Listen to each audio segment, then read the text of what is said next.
एक गांव था झुरमुट। उस गांव के बाहर एक कुआं था। गांव के लोग उस कुएं से पानी तो क्या, कभी उसके आसपास भी नहीं भटकते थे, क्योंकि उनका मानना था कि उस कुएं में भूत रहते हैं। हर अमावस्या की रात को उस कुएं से भूतों की एक बारात बाहर निकलती है, गाजे बाजे के साथ। उस बारात में एक दूल्हा जो घोड़े पर सवार होता है, वो भी भूत होता है। वो बारात गांव में आती है और एक जवान लड़की को ले जाती है। आज फिर ये मनहूस अमावस्या की काली रात आ गई। घर में जवान बेटी है, कैसे उसकी रक्षा करूं? डरने की कोई जरूरत नहीं। मैंने सभी खिड़की दरवाजे बंद कर दिए हैं। कोई भी दरवाजा खटखटाए तो खोलना मत। आज हम में से कोई नहीं सोएगा। तभी सुखदेव की बेटी विमला बोलती है, बापू, मुझे कुछ होगा तो नहीं ना? मुझे उन भूतों के साथ नहीं जाना। मेरी बच्ची, हमारे होते हुए तुझे बिल्कुल भी डरने की जरूरत नहीं। पूरा गांव अपने अपने घरों में छिप कर बैठा था। तभी ढोल और शहनाई की आवाज आने लगी। वो आवाज उसी बारात की थी जो कुएं से निकलकर सीधा गांव की तरफ आ रही थी। गाँव वालों, दिखाई नहीं देता क्या तुमको? बारात आई है। हमारा स्वागत नहीं करोगे? और मेरी दुल्हन कहाँ है? कहीं दिखाई नहीं पड़ती मुझे। भूतों की बारात गांव में आ चुकी थी। इमली अपनी बेटी को एक कोने में छिपा कर बैठी थी। तभी भूत अपने घोड़े से नीचे उतरता है और जोर जोर से हंसने लगता है।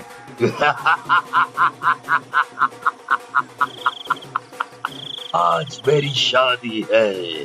बिना दुल्हन लिए मैं यहाँ से जाने वाला नहीं। तुम लोग मेरी दुल्हन को मेरे साथ विदा करते हो या मैं खुद उसे अपने साथ ले जाऊं? गांव में सन्नाटा था, किसी की कोई आवाज नहीं। तभी भूत किशनलाल के घर में दरवाजा तोड़कर घुस जाता है। तुम्हारा दामाद आया है। स्वागत नहीं करोगे अपने दामाद का? मेरी बेटी को छोड़ दो। उसकी अभी शादी की उम्र नहीं है। वो तो अभी बहुत छोटी है, बच्ची है। मुझसे झूठ बोलता है तू।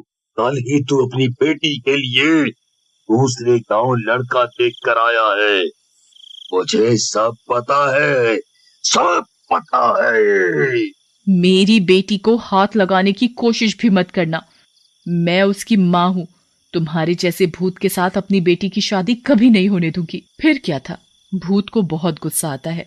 वो किशनलाल और सुमन की अपने दोनों हाथों से गर्दन तोड़ देता है और वो दोनों तभी दम तोड़ देते हैं।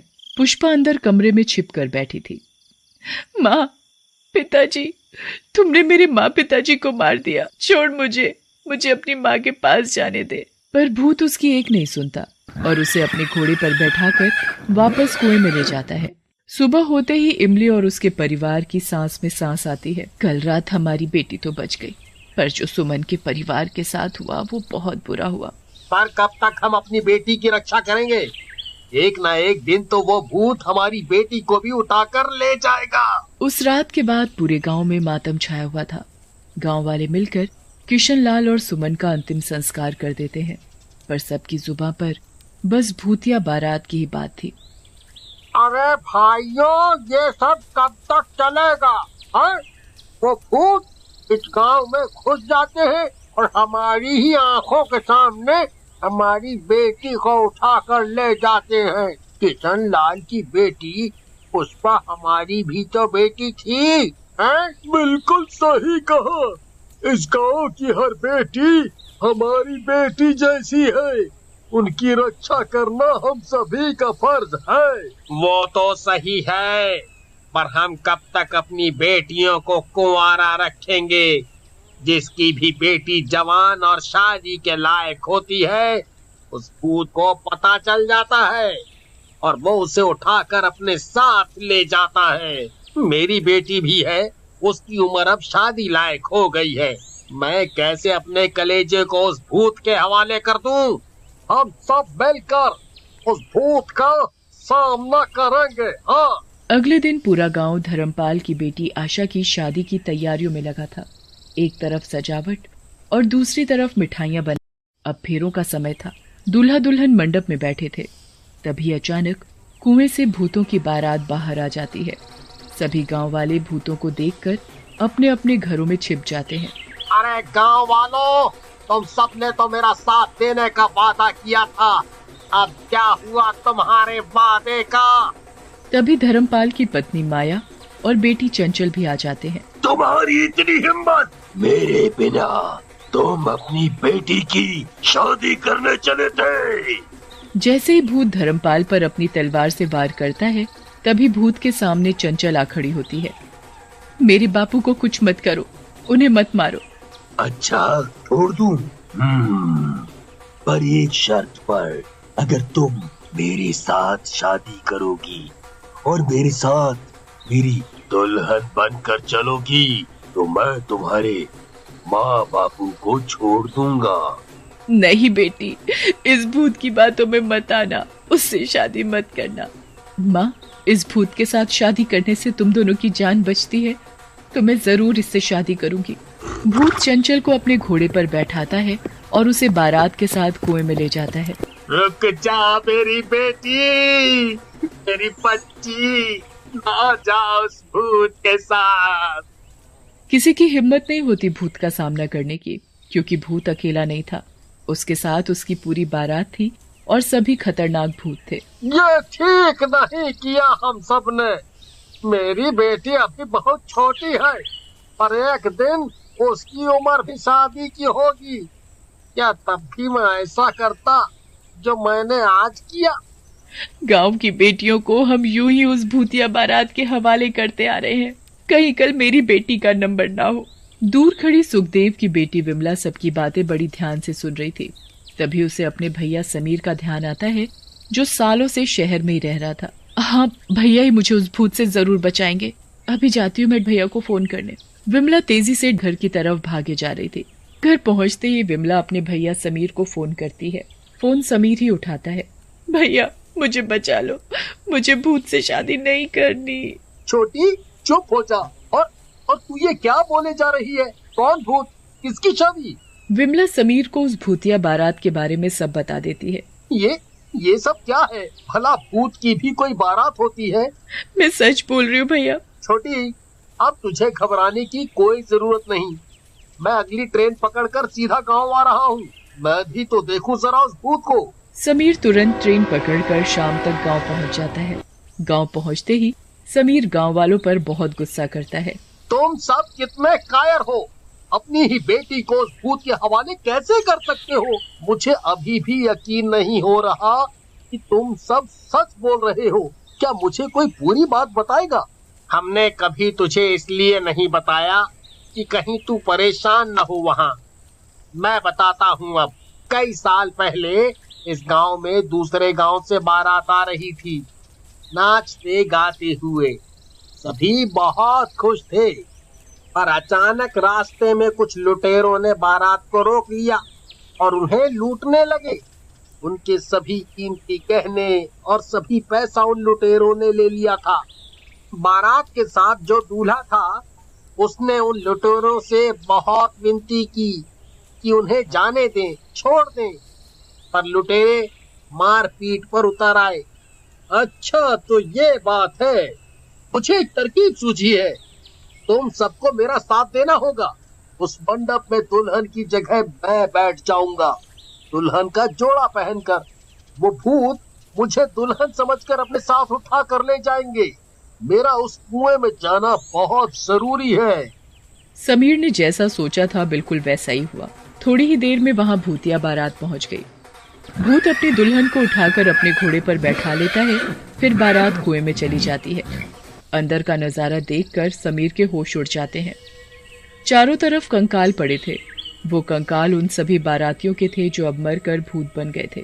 तभी समीर अपने से दुल्हन का जोड़ा अलग कर देता है। धोखा, मेरे साथ धोखा हुआ। दुल्हन की जगह इस लड़के को भेजो। तभी समीर अपनी जेब से माचिस निकालता है और उन सभी कंकालों में आग लगा देता है। सभी कंकाल जलते ही पूरी बारात दूल्हे समेत गायब हो जाती है। निशा एक बड़ी ही प्यारी लड़की थी और वो शहर में अपने मम्मी पापा के साथ रहती थी। वो एक स्कूल में साइंस की टीचर थी और इस बार छुट्टियों में अपनी बुआ के घर आई थी। छुट्टियां बस खत्म ही होने वाली थी और अब निशा के वापस जाने का वक्त हो गया था। कितने दिनों बाद तुम घर आई हो निशा, इस बार कम से कम 1 महीने रुको ना। अरे नहीं नहीं बुआ जी, छुट्टियां बस हफ्ते भर की थी, लेकिन आप फिक्र मत करिए, अगली बार मैं इससे भी ज्यादा दिन के लिए आऊंगी। निशा की बुआ का एक बेटा था जो कि निशा से बड़ा था। उसका नाम था हरी। चलो निशा, तुम्हारी ट्रेन का वक्त हो गया है। क्या ट्रेन? पर निशा तुम आई तो बस से थी ना? हाँ बुआ जी, पर वापस जाने का टिकट नहीं मिला, इसीलिए ट्रेन से जा रही हूँ। ये बात सुनकर निशा की बुआ कुछ घबरा गई। उन्होंने हरी को इशारे से कोने में बुलाया। अरे हरी, तूने उसे रोका क्यों नहीं? अगर बस का टिकट नहीं था तो उसे कुछ दिन और रोक लेता। तुझे पता नहीं है क्या कि ट्रेन से जाने में कितना खतरा है? रात का समय हो गया है, अगर कहीं वो भूतिया ट्रेन आ गई तो। माँ, मैंने बहुत समझाया निशा को, मगर वो मानी ही नहीं। चलो अब जो हुआ सो हुआ, तू उसे जरा ध्यान से उसकी ही ट्रेन में बिठा कर आना। देख, जब तक वो अपनी ट्रेन में ना बैठ जाए तब तक वापस मत आना। हरी अपनी माँ की बात मानकर निशा को स्टेशन ले जाता है। स्टेशन पहुंचकर निशा और हरी ट्रेन का इंतजार करने लगते हैं। अरे, यहाँ तो हमारे सिवा लोग ही नहीं दिखाई दे रहे, ऐसा क्यों? सब लोग ज्यादातर बस से आते जाते हैं और खासकर रात में तो यहाँ कोई भी नहीं आता है। क्यों? ऐसा क्यों? ऐसा क्या है यहाँ जो लोग रात को आते ही नहीं है? शहर में तो रात भर स्टेशन पर भीड़ बनी रहती है। लेकिन एक भूतिया ट्रेन की वजह से लोगों ने रात को यहाँ आना बंद कर दिया है। वो अक्सर रात को यहाँ से निकलती है और जो भी उसमें गलती से भी चढ़ जाता है वो कभी वापस नहीं आता है। क्या? कैसी बातें कर रहे हो तुम हरी? ऐसा कुछ नहीं होता है। तुम ऐसे हंसो मत निशा, ये कहानी नहीं है बल्कि एकदम सच है। गांव के कई लोग इस भूतिया ट्रेन का शिकार हुए हैं और कितने सारे लोगों ने तो अपनी जान तक गंवाई है। देखो हरी, मैं साइंस की टीचर हूँ और तुम चाहते हो कि मैं ये कहानी मान लूं? हाँ? क्या तुम भी? कुछ लोगों ने एक झूठी सच्ची कहानी बनाकर तुम्हें सुनाई और तुम सबने मान भी ली। अरे निशा, ये सच है। खैर छोड़ो, मैं तुम्हारे लिए पानी लेकर आता हूँ। तब तक स्टेशन पर एक ट्रेन आ जाती है। हरी निशा के लिए पानी लेने गया था और जब तक वो लौटा निशा ट्रेन में चढ़ चुकी थी। ट्रेन को देखकर हरी की डर के मारे हालत खराब हो जाती है, क्योंकि निशा गलती से भूतिया ट्रेन में चढ़ गई थी। नहीं नहीं निशा, वापस आओ, नीचे उतर जाओ, ये वही भूतिया ट्रेन है।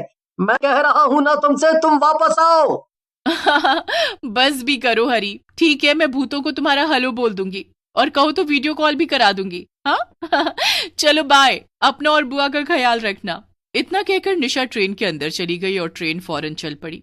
बड़ी अजीब बात है, इस ट्रेन में तो मेरे अलावा कोई भी नहीं है, कुछ समझ नहीं आ रहा।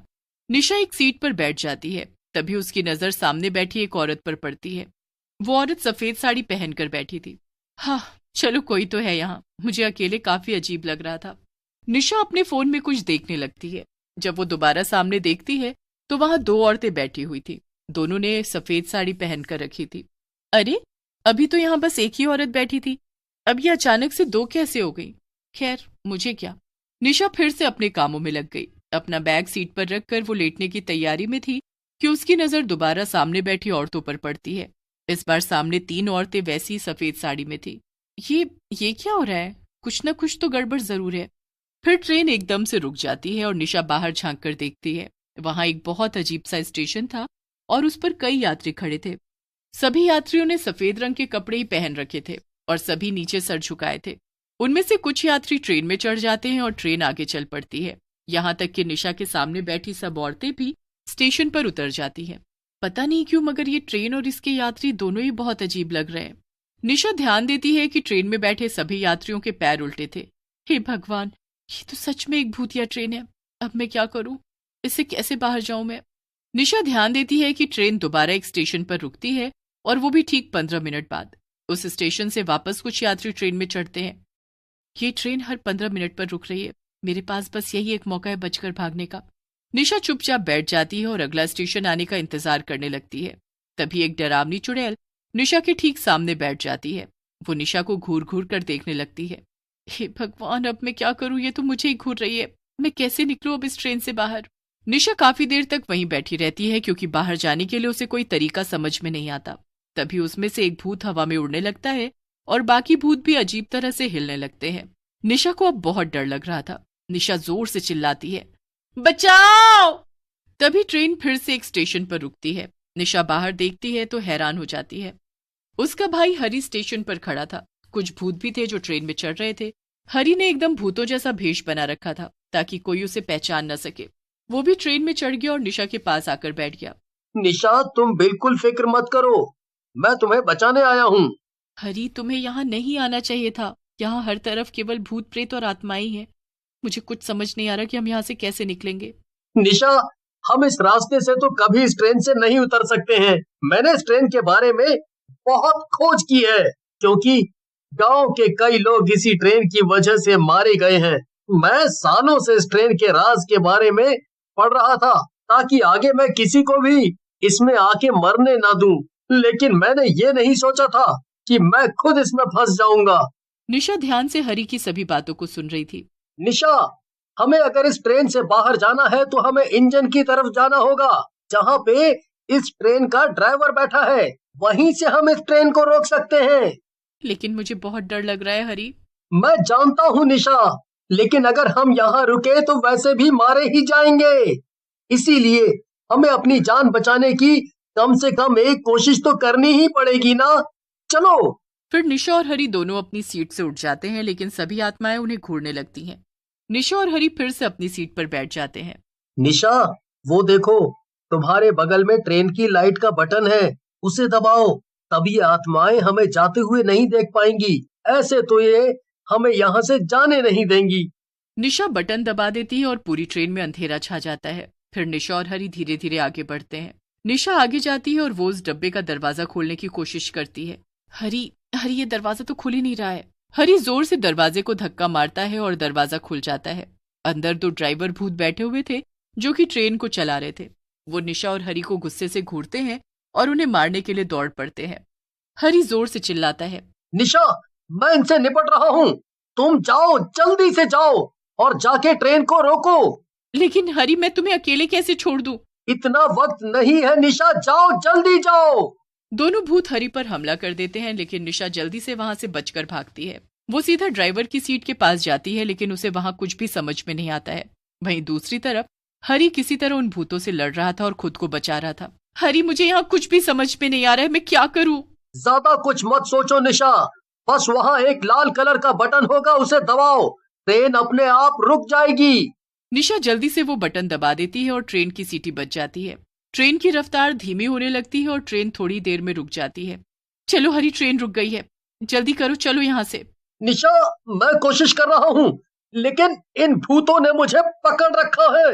मैं क्या करूँ? तुम मेरा इंतजार मत करो, तुम जल्दी भागो यहाँ से। नहीं हरी, मैं तुम्हें यहाँ अकेला छोड़कर बिल्कुल नहीं जाऊंगी। निशा देखती है कि ड्राइवर की सीट के पास एक टूल बॉक्स रखा हुआ था। वो उस टूल बॉक्स को उठाकर भूतों के सर पर मारती है और भूत हरी को छोड़ देते हैं। हरी और निशा जल्दी से ट्रेन से कूद जाते हैं। भागो हरी, जल्दी भागो। नहीं निशा, अब डरने की कोई बात नहीं है। क्या मतलब? निशा, ये भूत इस ट्रेन से बाहर नहीं आ सकते हैं। इनकी आत्मा इसी ट्रेन में कैद है। अब बाहर हम एकदम सुरक्षित हैं। निशा और हरी ट्रेन से बाहर निकलकर चैन की सांस लेते हैं। फिर वो अपने घर वापस चले जाते हैं और सबको भूतिया ट्रेन के बारे में बताते हैं। लोगों का मानना था कि वो ट्रेन अक्सर उस स्टेशन से गुजरती थी, लेकिन उस दिन के बाद से कोई भी उस स्टेशन के आसपास भी नहीं गया।